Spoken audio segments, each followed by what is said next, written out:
mengungkap kasus yang menimpa Imam Mashkur. Semoga nanti ke depan tidak ada lagi rakyat Aceh yang dizalimi, yang sedang bekerja di mana, di daerah-daerah manapun, yang bahwa kami rakyat Aceh tetap mengawal dan mengontrol kasus ini sampai kasus ini terselesaikan. Hidup rakyat Aceh! Nah, hari ini sebetulnya kami juga mengundang dari pihak keluarga.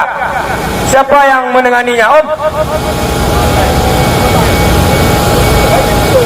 Oh ya, kami hari ini menghadirkan saudara kandung dari korban. Ya, sebentar lagi beliau akan merapat di sini, karena biar kita lihat, biar beliau menceritakan